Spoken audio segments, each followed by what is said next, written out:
Hi, this is Dr. Don, and we are in a series called Meet Your Family System. Today we're going to be talking about boundaries in the family, and this is a huge topic, and I'm just going to be introducing some of the basic concepts to you. We have been looking at family systems and evaluating the major constructs. We've talked about subsystems, we've talked about family rules and family roles, and today we're going to be talking about the nature of boundaries and how those impact marriages and families. And we got a family up here on the board, and there are boundaries. A boundary is a line of demarcation. It's a line that occurs around the family that separates it from the rest of the community and the world. And that boundary is intended to put the good in and keep the bad out. So the nature of that boundary is very, very important to us. A boundary is by definition defensive. It is defensive. It's never offensive. A boundary is like the fence in your backyard. It's on your property line and is intended to keep everything in your yard in there and everything in your neighbor's yard out. So it is a defensive kind of structure. And so our individual boundaries, the boundaries around a marriage, and the boundaries around a family are intended to get the good in, good information, good resources, good ideas, good love and affection, and keep the bad out. It's very, very important. So boundaries are by definition defensive in nature.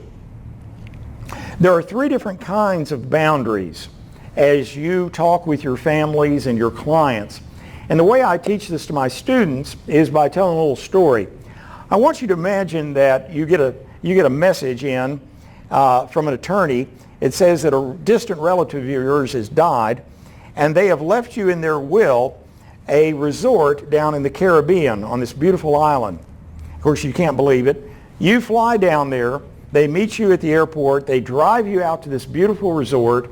There's this beachfront high-rise resort and this beautiful sandy beach on this lagoon there in the harbor.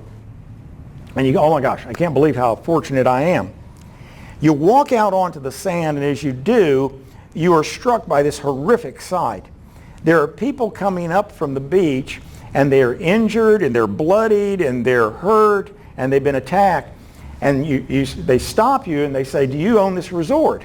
Yeah, I own the resort. And you say, I just got it. And they say, well, it's just awful. There's sharks out there in the harbor, and they're coming in and they're attacking us. So we came down for this great vacation, and we're headed to the ER right now. Well, you're just aghast. So you have three options at this point in time. And it relates to the three different kinds of boundaries that you can use. Option number one, you go down to a sign store and you get a bunch of signs made that say, no sharks here.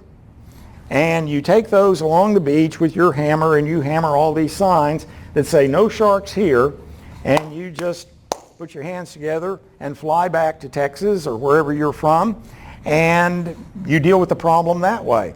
Let it be.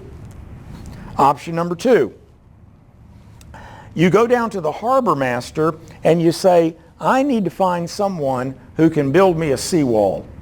And so you hire this big company, and they put out this big barge out at the mouth of that beautiful harbor, and they build this big, huge concrete wall. And then you get in a rowboat with a shotgun and a bunch of dynamite, and you row out into the harbor, and you dynamite and kill every shark that's out there. You've done a great job. You've taken care of your sharks, but you've also walled off your harbor. Option number three. Option number three is you go out and you get you a shark net, and you roll out to the opening of that harbor, and you lay that shark net out, and it runs down to the floor, and then you go in and you take care of the existing sharks, and you're in business. Now, what does that have to do with family therapy? Just this. There are three kinds of boundaries. There are boundaries, number one, that are going to be wide open. They're wide open. And so the way we'd show that would be very few lines around the family. Boundaries that are too open are going to let the good in, the water and the nutriments and the salt water and the current and all that good stuff, but they're also going to let the bad in. They're going to let the sharks in as well. And so going down the seashore and putting those signs up and just saying no sharks here are wide open boundaries. So as you work with clients, you'll work with clients who grew up in families that had boundaries that were way too open. You know, what was it like, you know, for you growing up in your family with your mom and dad? Well, my mom and dad were divorced, and my mom worked all the time, and we were kind of left on our own around the house. And you know, when I was 7 or 8, I was doing the laundry and cooking dinner and taking care of my 2 little brothers. And mom would show up some nights, and some nights she wouldn't. Wide open boundaries, boundaries that are too loose. The second kind of boundaries are boundaries that are closed. Boundaries that are closed. And so we show those with a solid line around the family. And that's like going to the harbor master and saying, I need a barge and a bunch of cement, and I'm going to put a wall out here. And what you do is you can kill your sharks that way, but you also have just destroyed the current and the tide that's bringing all the life into that harbor. You just killed off your harbor. As a therapist, you're going to work with individuals who have closed boundaries. You can't tell them anything. They have all knowledge. They've got all the answers, and they're not open to anything. I can't tell you the number of sessions that I've done through the years where someone will come in and they'll sit down and they'll begin to relate their story a little bit, but before it's over with, I can tell they've shut down because they don't believe in therapy. They don't believe in getting any help. They've got all the answers, and all you've got to do is just ask them, and they can tell you everything that you need to know. What we recommend is the third form of boundary. Boundaries that are healthy are like that shark net. They keep the bad out, but they let the good in. And so boundaries that are permeable are able to accept new ideas, new input, new information, love and affirmation. They're able to allow the good in, and these are permeable boundaries here. But they still offer protection and defense to the family and to the individual. A couple other things real quickly. One is each individual has boundaries around their own life. So what's in my yard? Well, my health is in my yard, my ideas, my dreams, my physical body. We're taught there's good touch and bad touch. The expectations and desires that I have for life. These are all things that fairly are in my backyard, I can own and keep. And that's a really good thing. The other thing we'll say about boundaries is there's boundaries around the various subsystems. And we talked about subsystems a little earlier. For instance, there's a boundary around the marriage.